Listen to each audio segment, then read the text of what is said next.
मुरारी अरे काका देखैबो ना हे अखिया से काका देखैबो ना ये कल युग में अरे काका देखैबो ना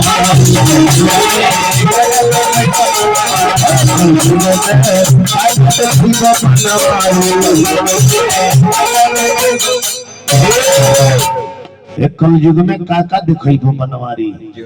ये सब लोग बात जानता का बेटा की अरे नवा महीना अरे पेट पे ढोवे महतारी सब लोग जानता बेटा की यार नवा महीना पेट में ढोली महतारी 9 महीना पेट में धो के लड़का के जन्म दे के पोष पाल के सियाम कर रही तब का भाई पोसाज पाल के सलाम को आई दिहाली बेटा माइये के दे लागलकारी कल युग में अरे बेटा माइये के दे लागलकारी कल युग में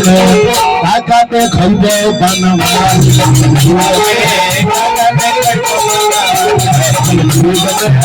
काका देखैबो बनवारी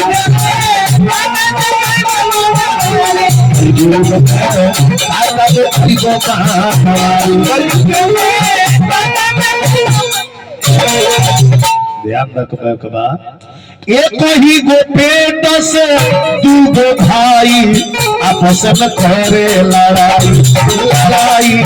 आपस में करे एक गो पेट से 2 गो भाई अपने में करे लड़ाई अरे सासा ननद के ननद भौजाई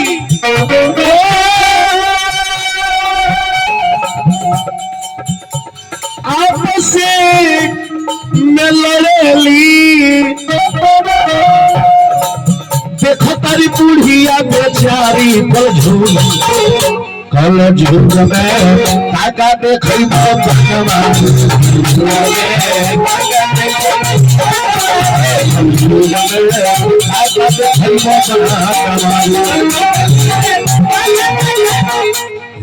ध्यान देवे के बाद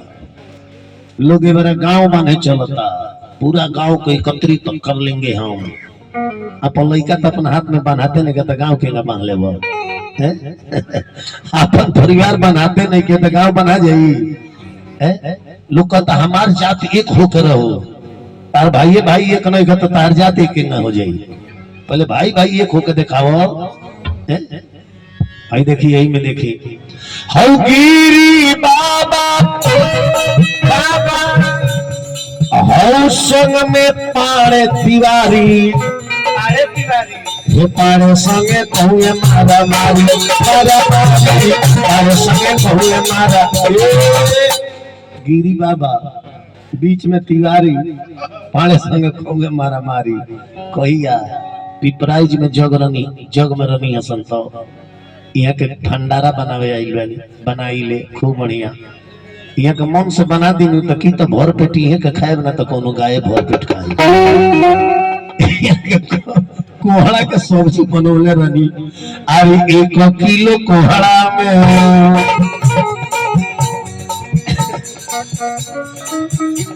1 किलो कोहड़ा में 1 जग पानी डाल के तल लेखा बनौनी तरकारी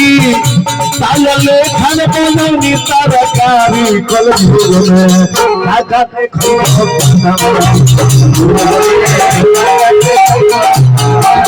कल युग में काका देखैबो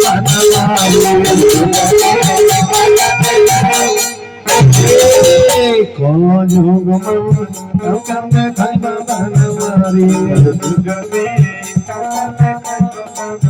सब बदलाव हो गई बा। पहले में बड़ा में बड़ी अंतर बा, फैशन के तरफ दुनिया भागता। पहले हम लड़काई में देखले नहीं है बुढ़िया का किलो सेनूर करे नु तो नाकी पर से लेके चानी पर ले सेनूर करे लो। कहले ये दुर्गा जी जितने लामा सेनूर कहले बनी नु उतने लामा उम्र हमरा बुढ़ऊ के बना दिया। जब जमाना ये से फास्ट भलते लीलार पर के खत्म हो गल, बीच मांग फाड़ के बीच मांग में छुआवे लगल। अभी मेरे एगो डिजिटल दुनिया जाइल बा,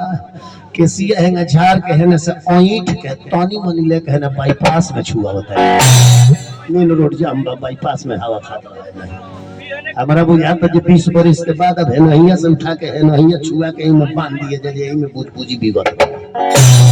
काजे नहीं दुनिया कहां जाता हमरा बुझात नहीं के एकरा के लोग कहता ई फैशन है। प्रेम से बोले वृंदावन बिहारी लाल की जय। आई देवता समेत तनिक कथा सागर के तरफ चलल जाए।